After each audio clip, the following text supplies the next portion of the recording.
안녕하세요. 이번 시간은 속도가 느린 아이 극복 방법은 없습니까? 라는 질문에 대해서 답변을 드려보겠습니다. 문제를 푸는 정확도는 높은데 속도 자체가 많이 느린 아이들이 있습니다. 그럼 어머님이 보시기에 이 아이들은 문제는 정확하게 풀고 답도 나오니까 수학은 잘하는 것 같은데 속도 자체가 너무 느리니까 답답하다라고 생각을 하게 됩니다. 이렇게 속도가 느린 원인들은 정말 다양하게 여러 가지가 있습니다. 아이 자체 성격이 굉장히 느린 경우도 있고, 말도 느리게 하고 밥도 느리게 먹고, 그런 아이들이 문제도 느리게 푸는 경우도 있거든요. 성격적으로 이렇게 약간 느릿느릿한 아이들이 있는 것이죠. 혹은 홍공을 통해서 되게 여유 있게 공부하는 아이들도 느린 경우가 있습니다. 예를 들면 자기가 일정량을 어떤 시간에 끝내야 된다라는 압박감이 없이 좀 여유 있게 푸는 아이들, 그런 형태로 연습을 하는 아이들도 늦게 푸는 경향이 있는 것이죠. 자, 그런데 제가 볼 때는 가장 핵심적인 것은 뭐냐, 이렇게 늦게 푸는 아이들의 공통점이 있습니다. 기본적으로 학습량이 적어요. 학습량이 많이 적다 보니까 어떤 문제를 보고 어떤 개념을 끄집어내서 풀지에 대한 연결망을 찾아가는데 시간이 오래 걸리는 겁니다. 학습량이 많아지다 보면 문제를 보고 어떤 개념을 가져다 쓸지가 바로 떠오르기 때문에 바로 연필이 가고 굉장히 빨리 문제를 풀게 되죠. 따라서 궁극적으로 이 아이들이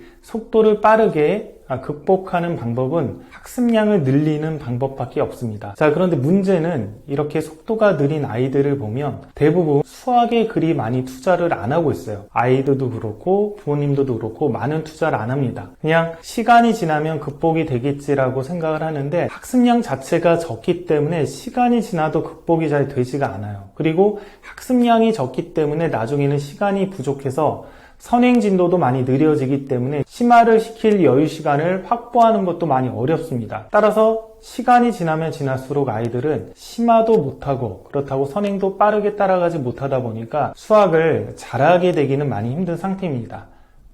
그러면 어떻게 해야 되냐면 학습량 자체를 좀 늘려야 돼요. 다른 과목에 대한 공부를 일정 정도는 어느 정도 포기를 하고 수학에 대한 집중도를 좀 늘려서 학습량, 즉 문제집을 푸는 행위 혹은 문제집 권수, 이런 것들이 좀 늘어나야 됩니다. 수학을 지도를 하다 보면 가끔 내신 대비 때 막 7권, 10권, 11권 이렇게 많은 양의 학습을 하는 아이들이 있어요. 그 아이들을 관찰하다가 너 대단하다. 심화 문제집까지 어떻게 이렇게 빨리 푸니? 이렇게 이제 상담을 해보면 아이들이 하는 말은 다 이렇습니다. 처음에 1권, 2권, 3권, 4권 정도 풀 때까지는 시간이 많이 걸리는데 5권, 6권 이렇게 풀다 보니까 앞에서 풀었던 내용이 반복되기도 하고 익숙해지기도 하다 보니까 문제를 보면 바로 연필이 가서 속도가 점점 빨라져서 한 7권 이상 넘어가면 일주일이면 1권 정도 풀 수 있는 그런 속도가 나는 것 같아요. 이렇게 얘기를 합니다. 그러니까 결국 속도가 빠른 아이들은 기본적인 학습량이 많은 거죠. 학습량도 많고